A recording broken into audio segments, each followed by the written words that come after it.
अस्सलामुअलैकुम। Cooking with Yasmin Khan आपके साथ। आज मैं आपके साथ दम पुख्त की रेसिपी शेयर करूंगी। बहुत ही मज़ेदार और टेस्टी ये रेसिपी है। पेशावर और क्वेटा की बहुत ही ये मशहूर डिश है, जो दम पुख्त दम वाली फ्लेम पर पकने वाली ये डिश है। जैसे कि क्वेटा में ये दुम्बे के गोश्त में बनती है और उसी की चर्बी में, और अक्सर लोग बकरे के गोश्त में भी बनाते हैं, मटन में। तो मैं आज आपको बीफ के गोश्त में बनाना सिखाऊंगी कि किस तरह हम ये बीफ में भी बना सकते हैं और वही टेस्ट वही जायका होगा, जिसे नमकीन गोश्त या नमकीन रोस्ट भी कहते हैं। तो आप ये जल्दी से घर पर बनाएं मेरे तरीके से, बहुत ही लजीज और मज़ेदार बनेगा। तो चलें फिर स्टार्ट करते हैं। बिस्मिल्लाहिर्रहमानिर्रहीम। तो जिसके लिए हमें बीफ चाहिए, यहाँ मैंने बीफ लिया है 1.5 किलो बीफ, और जैसे कि आप देख सकते हैं फैट भी लिया है। तो इस तरीके से हमने फैट और बीफ ले लिया है, जिसे अच्छे से वॉश कर लिया है और थोड़ी बड़े बड़े पीस रखे हैं इस तरीके से। थोड़े इस तरीके से आप बड़े पीस ले लें, फैट के साथ ही लिए हैं। साथ ही इसमें हमने जो फैट लिया है, ये जैसे कि आप देख सकते हैं पूरा जाल है। तो इस तरह ये जो घी निकलता है वो फैट आपने लेनी है। तो हमने वॉश करके स्टैंड कर लिया है गोश्त को। इसी गोश्त में हम 1 टेबल स्पून नमक डालेंगे। नमक डालने से गोश्त फीका नहीं रहता, अंदर तक इसमें नमकियात जाती है, जिससे गोश्त अच्छे से कुक होता है और नमक इसमें अच्छे से जज्ब हो जाता है।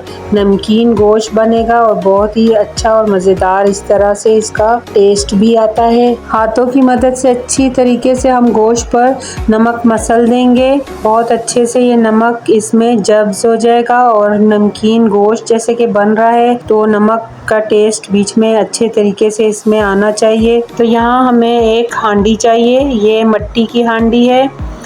तो मट्टी की हांडी में ही नमकीन जो रोस्ट होता है, दम पुख्त होता है, बहुत ही मज़े का बनता है। तो यहाँ हमने जो फैट लिया है, इस तरह तय में फैट लगा देंगे, पूरे तरीके से फैला देंगे इसमें। आप पतीले में भी बना सकते हैं नमकीन रोस्ट, मुझे यहाँ हांडी चाहिए।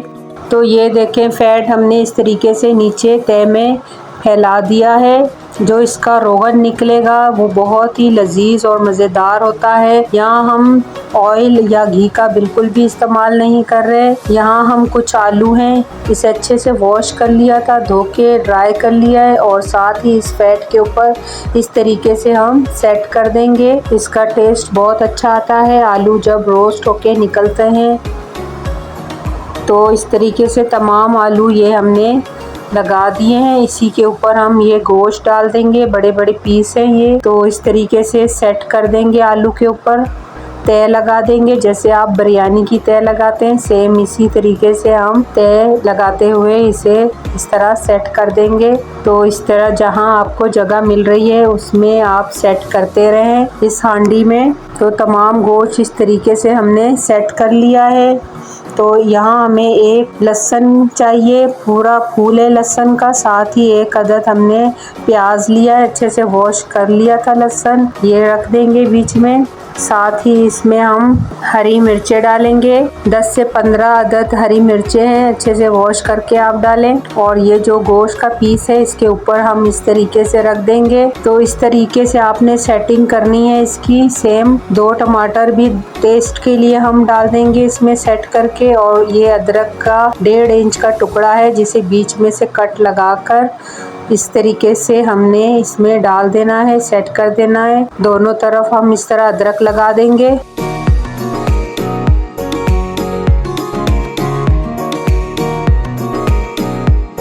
साथ ही इसमें लेमन जूस जाएगा, 3 टेबल स्पून भरकर हम ये लेमन जूस के डाल देंगे, इससे इसका टेस्ट बढ़ जाएगा। इसमें ज़्यादा स्पाइसेस नहीं जाते, जैसे कि नमकीन रोस्ट है तो इसका अपना एक टेस्ट होता है। कुटी हुई मिर्च डालेंगे, ये काली मिर्च है, दरदरी सी हमने इसे कूट ली थी, फ्रेश कुटी हुई मिर्च 1.5 टेबल स्पून हम डालेंगे इसमें भरकर, इसी का टेस्ट आएगा। तो यहाँ मैं 1 कप सिर्फ पानी का डालूंगी। वैसे इसमें पानी की ज़रूरत नहीं होती, लेकिन मैं इसमें थोड़ा सा यखनी का फ्लेवर देने के लिए 1 कप पानी डालूंगी। और ये जो फैट बच गया था, ये ऊपर से हम इस तरीके से इसे सेट करके रख देंगे।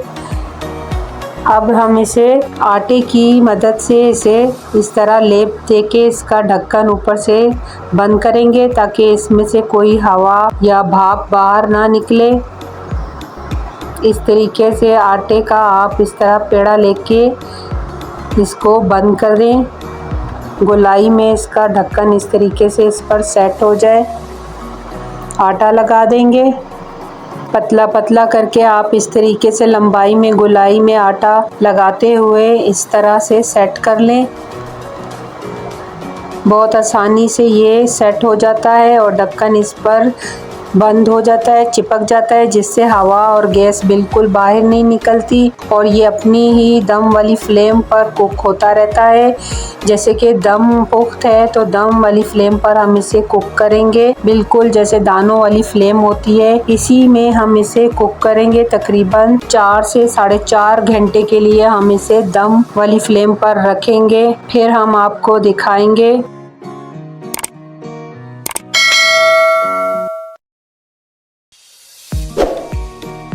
4.5 से 5 घंटे के लिए हमने इसे दम वाली फ्लेम पर रखा था। तो हम चलें चेक कर लेते हैं। 20 मिनट पहले हमने फ्लेम ऑफ कर दी थी।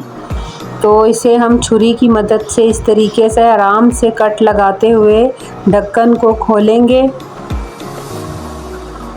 बहुत ही आराम से ये खुल जाता है इस तरीके से, और आटा हम साइड से निकाल लेंगे। माशाल्लाह से ये जैसे कि आप देख सकते हैं दम पुख्त हमारा बिल्कुल तैयार है, गोश्त भी टेंडर है। तो चले हम डिश आउट करते हैं, आपको दिखाते हैं। तो ये हम आपको दिखाते हैं, आलू भी आप जैसे देख सकते हैं बहुत ही मज़ेदार टेंडर हुए हैं। एक दफ़ा आप बनाएं इस तरीके से, बहुत ही आसानी से दम पुख्त आप घर पर बना सकते हैं। साथ ही हम ये फूल लहसुन का डालेंगे, टमाटर और गोश्त हम निकालेंगे। जब आप ये खाएंगे गरम गरम नान के साथ, यकीन माने बहुत ही टेस्टी और मज़ेदार लगेगा। और आप ये रोगन भी देख सकते हैं कितना रोगन निकला है इसका। अपना जो चर्बी जो हमने डाली थी फैट, ये वही रोगन है। तो इस तरीके से ऊपर से हम ये रोगन भी डालेंगे। आलू हम आपको चेक करवाते हैं, ये देखें बहुत ही टेस्टी और मज़ेदार। गोश्त भी काफ़ी हद तक टेंडर हो चुका है, काफ़ी गर्म है। गोश्त भी काफ़ी हद तक टेंडर हो चुका है, काफ़ी गर्म है। ये देखें बिल्कुल दाना दाना अलग हो रहा है, नर्म मुलायम मक्खन की तरह। तो ये आप खाएं, बहुत ही टेस्टी दम पुख्त बनेगा, खाने में भी बहुत ही लजीज है। तो ये बीफ दम पुख्त आप ज़रूर बनाएं मेरे तरीके से। वीडियो आपको अच्छी लग रही हो लाइक शेयर और सब्सक्राइब कर दें। अल्लाह हाफिज़। नेक्स्ट वीडियो में आपसे मिलते हैं।